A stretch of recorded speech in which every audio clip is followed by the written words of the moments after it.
M. Solomon here with another presentation of how to do the foreclosure audit or how to do the proper calculations. I love that AlphaGo soundtrack. If you haven't had a chance to see the documentary, it's about Google's DeepMind and Google's AI technology.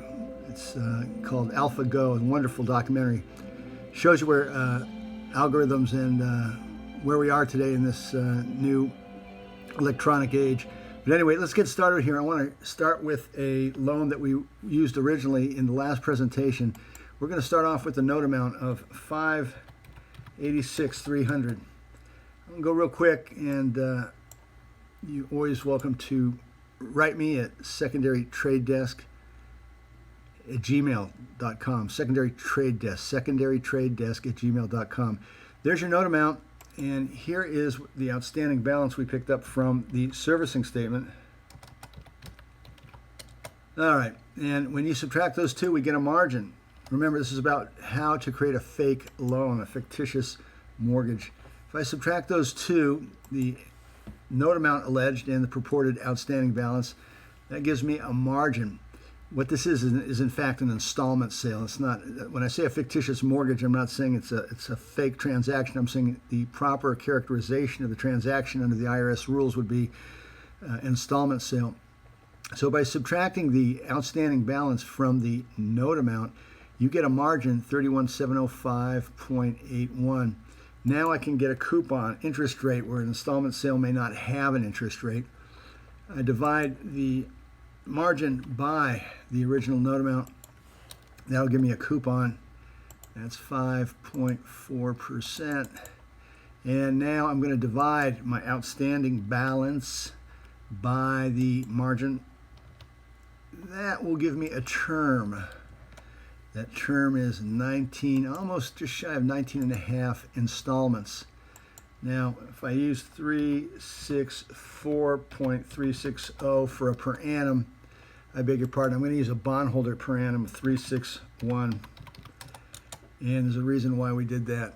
Is that 361.4? I think that's it. Let's see what happens.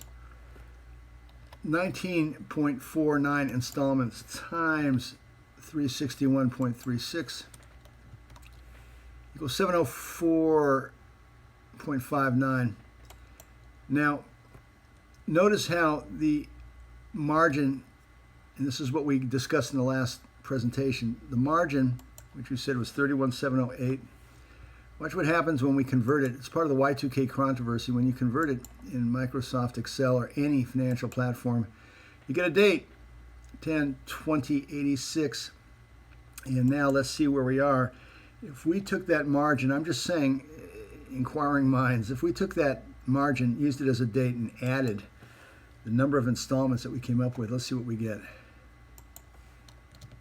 Not bad, not bad. That's the first payment, people. That's the first payment that was due under this alleged mortgage.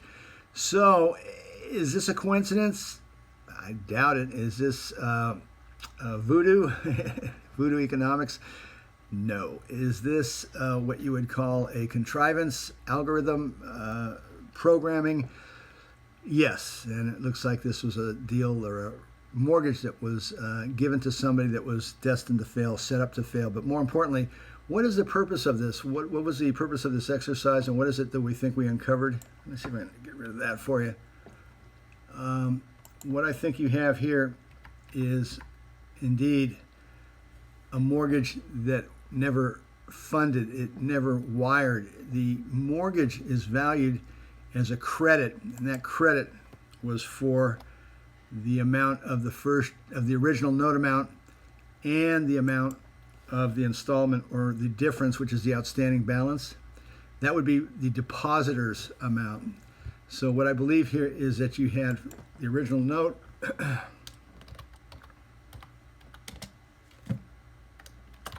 and outstanding balance, which is shown on the SPS servicing statements. And I'm at the mercy of trying to see if my spelling's correct because I'm on a different camera here. The outstanding balance, and then the margin, which you see here, that is what is going to be called a deposit. And that's part of a first and last in a 20-year lease or 19.5-year lease would be the deposit. I already had this stuff here. So this raises serious questions of, can you give somebody a mortgage? Can you compel them into default? And can you do that based on improperly characterizing the transaction, which I'm calling this an installment sale? So that's one of the things that's critical in your foreclosure defense. Is I would think you'd want to ensure that the court properly characterizes. Let me see if I can get this down here.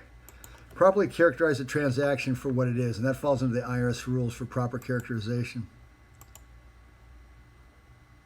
Okay, so is this a real mortgage, or is this a mortgage that's funding off of a credit? Backdating from the first payment due back to 2086, which is obviously 19 and a half years prior to the borrower ever signing or having a loan. So again, secondary trade desk at gmail.com. M. Solomon, feel free to call us, and stay tuned for the next presentation.